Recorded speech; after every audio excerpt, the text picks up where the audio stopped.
지금 주유소 가격표, 이란 전쟁의 청구서입니다. 지금 이 순간 여러분 지갑에서 돈이 빠져나가고 있습니다. 주유소 가격표를 보셨나요? 오늘 기준 전국 휘발유 평균이 리터당 1,819원입니다. 정부가 긴급으로 최고 가격제를 시행해서 억눌려 있는 가격이 이겁니다. 그런데 이상한 게 있어요. 미국은 이란 군사시설 90곳을 하루에 날려버렸습니다. 근데 바로 옆 석유시설은 손도 안 댔어요. 세계 최강 미군이 못한 게 아닙니다. 안 한 겁니다. 왜일까요? 그리고 심장부가 뚫린 이란은 왜 항복 대신 호르무즈 해협을 틀어막았을까요? 지금 유조선 400척이 그 앞에서 꼼짝도 못하고 있습니다. 이 영상 끝까지 보시면 이 모든 그림이 한 번에 이해되실 겁니다. 그리고 주식 투자자라면 지금 이 상황에서 어떤 판단을 해야 하는지 솔직하게 말씀드리겠습니다. 지난달 주유소에서 이런 경험하신 분 계신가요? 화장실 다녀오는 10분 사이에 가격이 바뀌어 있던 경험. 어떤 분은 운전하다 들른 주유소에서 1시간 전보다 50원이 올라 있었다고 하더라고요. 저도 직접 겪었습니다. 2월까지만 해도 리터당 1,600원대였는데 3월 들어 빠른 속도로 올라 일부 서울 주유소는 1,900원을 찍었습니다. 정부 최고 가격제가 시행된 지금도 전국 평균이 1,819원이에요. 한 달에 기름 200리터 넣는 분이면 딱 한 달 만에 4만 원이 그냥 증발한 겁니다. 그런데 많은 분들이 이렇게 생각하시더라고요. 중동 전쟁이야 늘 있었는데 이번에도 잠깐이겠지. 이번엔 다릅니다. 과거 중동 분쟁은 공급선을 위협했지만 호르무즈 해협 자체를 막지는 않았어요. 이번은 해협 자체에 이란 혁명수비대가 드론과 미사일로 직접 봉쇄작전을 펼치고 있습니다. 그게 왜 다른지 지금부터 설명해 드릴게요. 오늘 3가지만 말씀드릴 겁니다. 첫째, 왜 미국은 이란 석유시설을 건드리지 못하는가? 둘째, 호르무즈 봉쇄가 한국 경제에 구체적으로 어떤 충격을 주는가? 셋째, 지금 이 상황에서 한국 주식 투자자로서 어떤 판단이 냉철한가? 잠깐, 한 가지 먼저 말씀드릴게요. 마지막에 제가 직접 들고 있는 종목과 지금 어떤 고민을 하고 있는지 솔직하게 이야기할 겁니다. 그게 사실 이 영상에서 제일 중요한 부분이에요. 끝까지 봐주세요. 왜 석유시설은 못 건드리나? 2026년 2월 28일, 미국과 이스라엘은 에픽 퓨리 작전을 개시했습니다. 이란 최고 지도자 알리 하메네이가 사망했고 혁명수비대 사령관, 국방장관이 줄줄이 제거됐습니다. 테헤란 방송국, 혁명수비대 본부, 의회 경멸까지 날아갔어요. 군사적으론 이란의 심장부가 완전히 뚫린 겁니다. 그런데 트럼프도 3월 13일 하르그 섬을 공격하면서도 그 섬에 있는 석유 저장 탱크, 파이프라인, 터미널에는 손 하나 대지 않았습니다. 하르그 섬이 어떤 곳이냐면요. 이란 본토에서 남쪽으로 28km, 서울에서 수원 정도 거리에 떠 있는 섬입니다. 면적은 여의도 7배 정도밖에 안 돼요. 그런데 이란 원유 수출의 90%가 바로 이 섬을 통해 빠져나갑니다. 하루 최대 700만 배럴, 우리나라 3일치 기름이 매일 이 섬 하나에서 실려나가요. 이란 사람들이 보물섬이라 부르는 이유가 있습니다. 심지어 이스라엘 전 총리 라피드가 공개적으로 하르그 섬 에너지 시설을 전부 파괴해야 정권이 무너진다고 압박까지 했는데 트럼프는 끝내 그 선을 넘지 않았습니다. 왜 안 쳤을까요? 지도를 보면 답이 나옵니다. 하르그 섬에서 원유를 실은 누조선이 세상으로 나가려면 호르무즈 해협이라는 좁은 33km짜리 목을 반드시 지나야 합니다. 강남에서 일산 정도 거리예요. 그리고 이 해협 북쪽 해안이 전부 이란 땅입니다. 이란이 작정하면 드론과 미사일로 이 길목을 막을 수 있어요. 그리고 실제로 막아버렸습니다.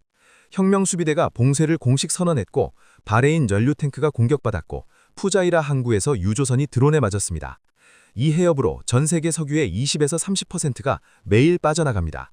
우리나라 원유의 70% 이상이 이 길목을 통과해요. 더 심각한 건 이겁니다.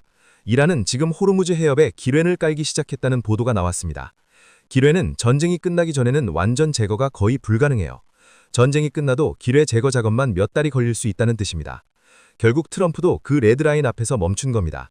석유 시설을 건드리는 순간 유가 폭등이라는 부메랑이 돌아오고 그 부메랑은 전쟁을 일으킨 미국에도 고스란히 날아오니까요. 한국 경제에 오는 충격. 현재 두바이 유가는 배럴당 142달러를 넘어섰습니다. 전쟁 전 65달러 수준이었으니 2달도 안 돼서 2배 이상 폭등한 거예요. 그런데 국제 유가가 국내 주유소에 반영되는데 2-3주 시차가 있습니다. 지금 우리가 넣는 기름값은 아직 142달러를 다 반영하지 않은 가격이에요. 진짜 가격표는 이제부터 찍히기 시작합니다. 기름값만의 문제가 아니에요. 마트에서 산 양파 한 봉지가 식탁에 오르기까지 기름이 몇 번이나 들어갈까요? 농산물 키우는데 경유가 쓰이고 비닐하우스 난방에 기름이 들어가고 수확물을 트럭에 실어 물류센터로 다시 마트로 나르는데 또 경유가 됩니다. 마트 냉장 진열대 돌리는 전기도 상당 부분 화석연료에서 나오고요. 기름값이 한번 오르면 밭에서 식탁까지 모든 단계에서 비용이 눈덩이처럼 쌓입니다. 2022년 러시아 전쟁 때 기억나시죠? 치킨값 올랐고 택배비 올랐고 라면값도 올랐습니다. 그해 소비자 물가가 5.1% 뛰었어요. 현재 유가 상승폭은 그때보다 훨씬 가파른 데다 결정적 차이가 있습니다. 2022년에는 유가가 올랐다가 비교적 빨리 빠졌거든요. 지금은 기레까지 깔린 호르무즈 해협이라는 물리적 장벽이 막고 있어서 빠질 수가 없는 구조입니다. 여기에 환율까지 겹칩니다. 작년 이맘때 달러당 1,360원대였는데 지금은 1,460원대예요. 같은 양의 기름을 사와도 원화로 치면 훨씬 비싸게 들어오는 구조입니다. 유가와 환율, 이중 펀치를 동시에 맞고 있는 거예요. 한국은 에너지의 94%를 수입에 의존하고 그 기름의 70% 이상이 중동에서 옵니다. 모건 스탠리는 한국이 러시아산 원유라는 대안이 마땅치 않아서 유가 충격에 특히 취약하다고 분석했어요. 그리고 저는 지금 솔직히 이게 제일 걱정됩니다. 4월에 소비자 물가지표가 줄줄이 쏟아집니다. 미국 CPI가 4월 10일, 개인 소비 지출 지표가 4월 14일에 나오거든요. 이 숫자가 예상보다 나쁘게 나오면 시장이 한 번 더 크게 흔들립니다. 코로나 때 곧 끝나겠지라는 기대가 무너지자 하루에 12% 폭락했잖아요. 비슷한 패턴이 올 수 있어요. 그 시점을 전문가들은 이달 말 4월 초로 보고 있습니다. 미국도 속이 탄다. 그럼 전쟁을 일으킨 미국은 괜찮은 거야? 미국은 세계 최대 산유국입니다. 투자은행 제프리스에 따르면 이번 전쟁으로 미국 석유 기업들이 최대 630억 달러, 우리 돈 약 92조 원의 추가 수익을 올릴 수 있다고 합니다. 특히 중동 시설이 없는 셰일쿠 업체들은 앉아서 돈을 쓸어 담고 있어요. 근데 함정이 있습니다. 기업은 돈을 벌지만 일반 국민들은 고통받거든요. 미국 휘발유가 갤런당 3.5달러를 넘겼습니다. 이게 미국에서는 정치적 마지노선이에요.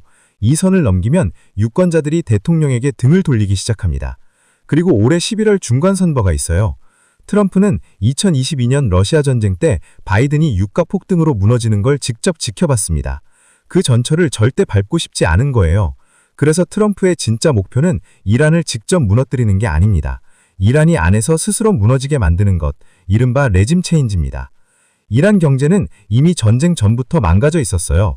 공식 환율과 암시장 환율이 30배 차이가 날 정도였고 2025년 12월엔 대규모 반정부 시위까지 터졌습니다.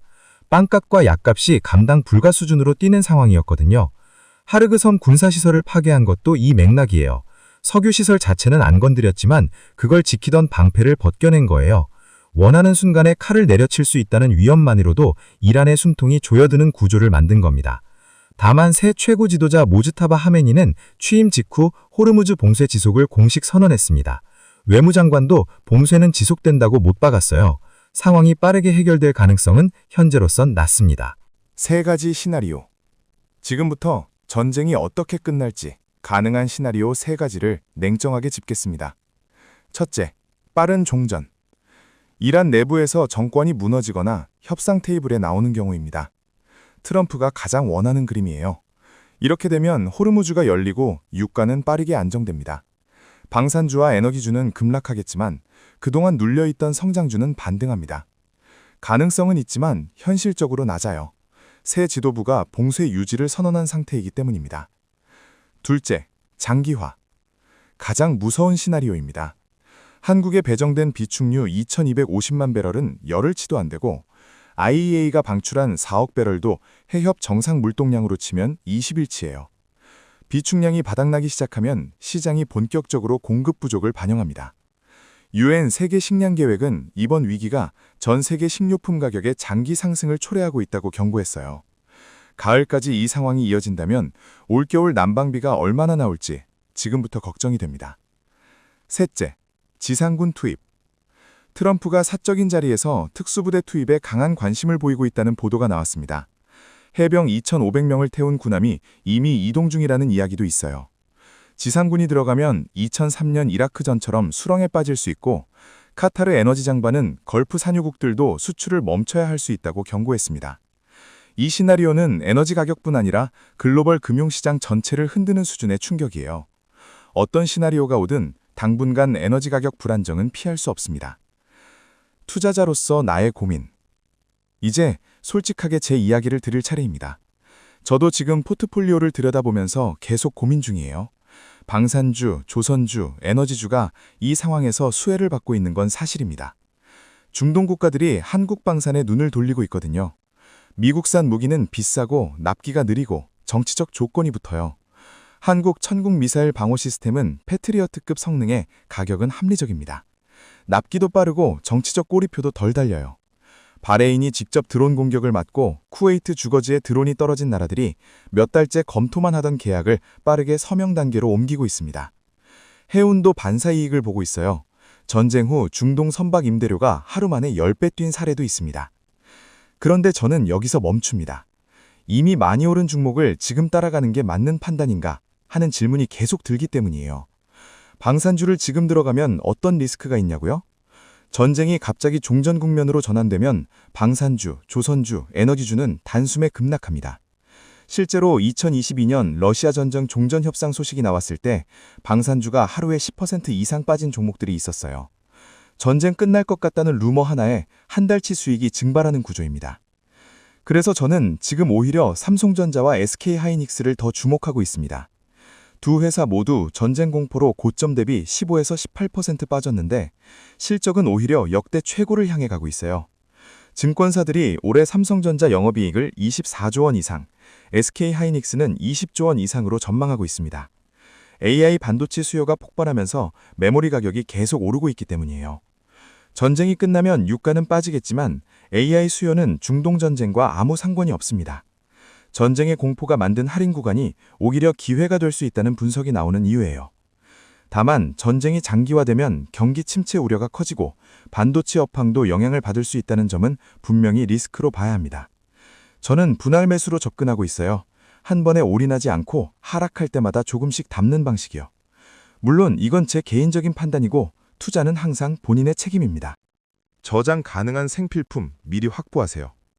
식용유, 밀가루, 라면 같은 건 유가 반영이 2, 3주 후에 옵니다. 142달러짜리 유가가 본격 반영되는 시점이 이달 말에서 다음 달 초입니다. 지금이 그 직전이에요. 셋째, 금리 움직임을 주시하세요. 유가가 오르면 물가가 뛰고 한국은행이 금리를 쉽게 못 내립니다.